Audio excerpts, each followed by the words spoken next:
Assalamualaikum warahmatullahi wabarakatuh. Waalaikumsalam warahmatullahi wabarakatuh. Selamat siang mahasiswa. Ya.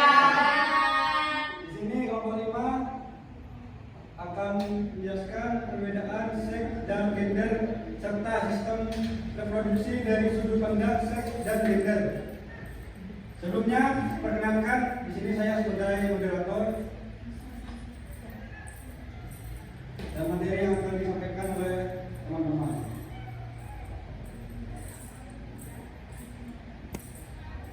Materi pertama akan saya sampaikan tentang sistem reproduksi. Sistem reproduksi adalah kumpulan organ internal dan eksternal yang bekerja bersama untuk tujuan prokreasi. Sistem reproduksi pria terdiri dari dua bagian utama, yaitu testis sebagai tempat sperma diproduksi, dan penis. Sistem reproduksi wanita antara lain klitoris, labia minora, labia majora, serta kelenjar Bartholin. Selanjutnya adalah pengertian seks dan gender.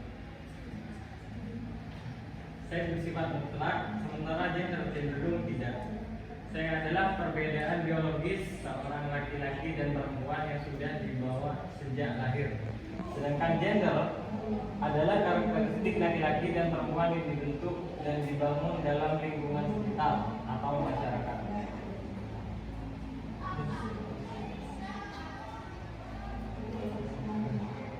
Yang selanjutnya yaitu ada pengertian seks.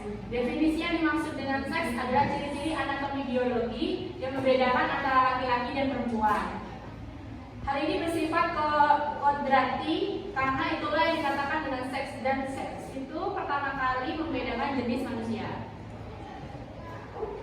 Selanjutnya ada pengertian dari gender. Istilah gender ini diperkenalkan oleh para ilmuwan sosial yang menjelaskan perbedaan perempuan dan laki-laki yang bersifat bawaan sebagai ciptaan Tuhan yang bersifat bentuknya budaya yang dapat dipelajari dan disosialisasikan sejak kecil.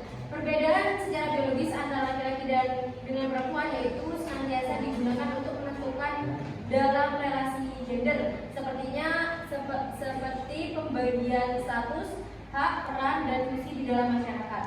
Padahal gender yang dimaksud adalah mengacu kepada peran perempuan dan laki-laki yang dikonstruksikan secara sosial. Kesimpulan, berdasarkan pemaparan materi pada bab sebelumnya, dapat ditarik sebuah benang merah yaitu perbedaan seksualitas dan gender terletak pada sifat dan karakter dari kedua istilah tersebut. Seks bersifat mutlak, sementara gender cenderung tidak. Seks adalah perbedaan biologis orang laki-laki dan perempuan yang sudah dibawa sejak lahir. Sedangkan gender adalah karakteristik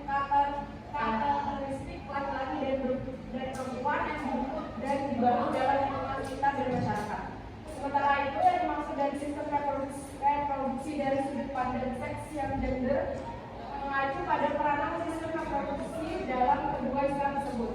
Yang mana sistem reproduksi pada manusia tersebut salah satu aspek yang digunakan dalam menentukan kategori seksualitas seseorang dengan peranan sistem reproduksi, dan juga menjadikan beberapa aspek yang ditetapkan pada gender menjadi suatu penentu posisi seseorang dalam sudut pandang gender itu sendiri. Sekian materi yang dapat disampaikan. Mungkin dari teman-teman ada yang ingin ditanyakan. Ya, Ini nama dan timnya. Perkenalkan, nama saya Angelina Putri, NIM 211-100-93.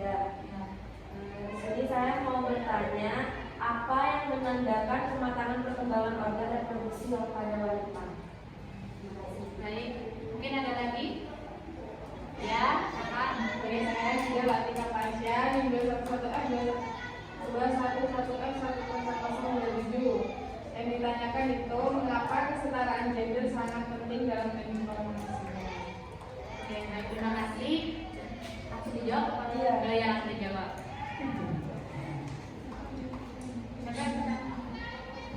Oke, pertanyaan dari Mbak Vini yang menjadi kematangan, tanda kematangan dari seorang wanita itu adalah saat si wanita tersebut sudah menstruasi atau mengalami menstruasi. Karena sel telur itu sudah berfungsi. Apakah kurang jelas ini? Terus yang kedua pertanyaan dari Tika, jawabannya itu apa tadi pertanyaannya? Kenapa kesetaraan gender? Ya, penting. Kesetaraan gender kenapa sangat penting? Karena akan memperkuat kemampuan suatu kelompok atau suatu golongan orang untuk berkembang dan mengurangi kemiskinan dan meminimalisir suatu masalah. Karena akan memaksimalkan tugas secara efektif. Karena ketika kesetaraan gender itu diberlakukan, di mana hak-hak dan kompetensinya diimplementasikan secara maksimal oleh masyarakat, maka dapat memaksimalkan hal-hal dalam mengatasi masalah yang terjadi. Begitu. Tika, cukup jelas? Sekian presentasi dari kelompok 5. Kurang lebihnya kami mohon maaf.